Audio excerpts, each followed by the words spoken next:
जय जिनेन्द्र, सुप्रभातम।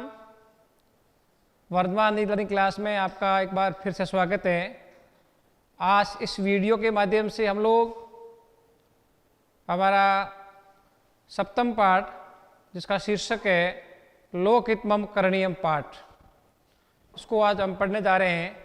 यानी कि यहाँ पर कवि कह रहे हैं कि लोगों के हित में कार्य करना ही मेरा कर्तव्य है, लोगों के कल्याण के लिए मुझे कार्य करना चाहिए। इस पाठ के जो कवि है उनका नाम है डॉक्टर श्रीधर भास्कर वर्णेकर। कवि का नाम जरूर याद रखें। तो आइए हम पहले पद पर मनसा सत्यम स्मरणीयम वसच्चा सत्य वदनीयम लोकहितमम करणीयम, यानी कि मनुष्य को सदैव मन से स्मरण करना चाहिए और वाणी से सदैव मधुर बोलना चाहिए। इस प्रकार लोकहित में कार्य करना चाहिए। तो यहाँ पर कवि ने लोगों के हित के लिए कार्य करने की प्रेरणा दी है। अगला जो पद है, मनुष्य को अपने सुख पूर्वक जो भी कार्य होते हैं उनको कभी भी अपने जीवन में नहीं धारण करना चाहिए, बल्कि जीवन में आने वाले संघर्ष को करते हुए आगे बढ़ने की प्रेरणा दी गई है। न भोग भवने रमणीयम न च सुख शयने शयनीयम अहर्निश जागरणीयम लोकहितमम करणीयम। मनुष्य को सुख से युक्त महलों में या भवनों में निवास नहीं करना चाहिए और सुख पूर्वक शयन नहीं करना चाहिए और दिन रात जागृत रह करके कार्य करना चाहिए। इस प्रकार लोकहित में कार्य करने की प्रेरणा दी गई है।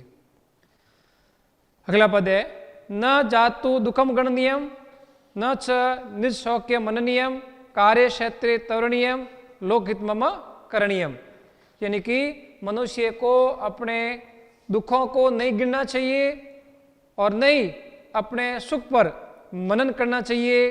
कार्य क्षेत्रे तरणीयम और करने योग्य कार्य में शीघ्रता करनी चाहिए। इस प्रकार लोकहित में कार्य करना चाहिए। तो दुखों को न गिनते हुए सुख पर मनन न करने की प्रेरणा दी गई है। अगला पद दुख सागरे तरणीयम कष्ट पर्वते चरणीयम विपत्ति भवने वर्मणीयम लोकहितमम करणीयम, यानी कि मनुष्य को दुख रूपी सागर पार करने की प्रेरणा देते हुए लोकहित में कार्य करने की प्रेरणा दी गई है।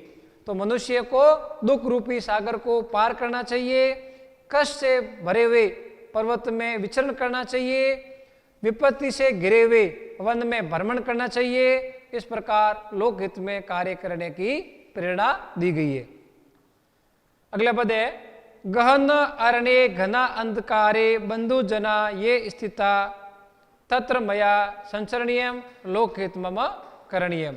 जो घने वन में घने अंधेरे में जो बंधुजन गहरे गड्ढे में गिर गए हैं अर्थात जो दुख में पड़ गए हैं, वह मेरे द्वारा विचरण करना चाहिए। इस प्रकार लोकहित में कार्य करने की प्रेरणा दी गई है। एक बार इसको वापस देख लें।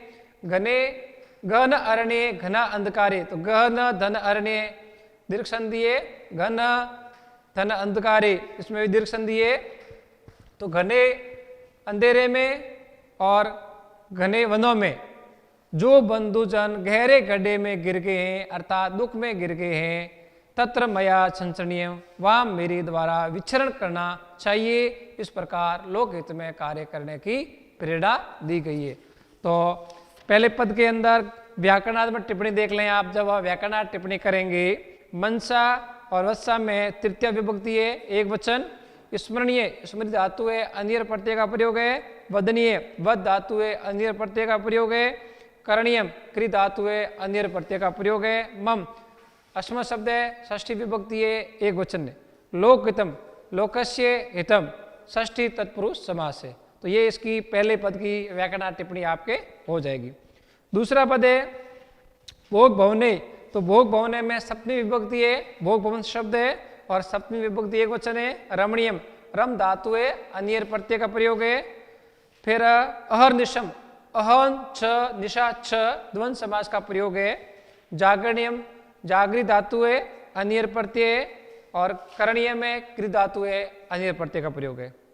इसी प्रकार से अगला पद तीसरा न जातु दु गणनियम, तो गणनियम में गण धातु है अनियर प्रत्यय का प्रयोग है। मननियम मन धातु है अनियर प्रत्यय का प्रयोग है। तवरणीयम तवरणीय में भी अनियर प्रत्यय और करणीय में कृत धातु अनियर प्रत्यय का प्रयोग है। कार्य क्षेत्रे सप्तमी विभक्ति का प्रयोग है। मम में वही वापस अस्मत् शब्द है और षष्ठी विभक्ति एक वचन का प्रयोग है। दुख सागरे तरणीयम, यहाँ पर कर्मधारय समास है। दुख इव सागरे दुख रूपी सागर में तरणीयम त्रिधातु है अनियर प्रत्यय का प्रयोग है। कष्ट पर्वते कष्ट पर्वत में सप्तमी विभक्ति एक वचन का प्रयोग है। चरणीयम चर धातु है अनियर प्रत्यय का प्रयोग है। विपत्ति विपिने इसमें भी सप्तमी विभक्ति का प्रयोग है। भ्रमणीयम भ्रम धातु है अनियर प्रत्यय का प्रयोग है। और लोकित लोकशित षष्ठी तत्पुरुष समास का प्रयोग हो गया। मम में अस्मत् शब्द का षष्ठी विभक्ति का प्रयोग हो गया। और करणीयम कृत धातु अनियर प्रत्यय का प्रयोग है। गहन अरण्य गहन धन अरण्य इसके अंदर दीर्घ संधि का प्रयोग है। घन अंधकारे घना अंधकार में घन धन अंधकारे दीर्घ संधि का प्रयोग है। ये जो शब्द है ये प्रथमा विभक्ति एक वचन का प्रयोग है बहुवचन का प्रयोग है।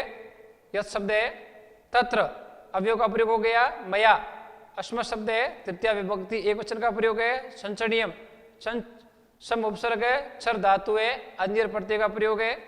लोकशेत षष्ठी तत्पुरुष समास का प्रयोग हुआ। मम में अस्मत् शब्द षष्ठी विभक्ति का प्रयोग हुआ।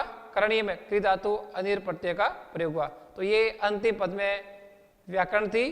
तो आप व्याकरण टिप्पणी इसमें लिख सकते हैं अनुवाद के साथ साथ में। धन्यवाद।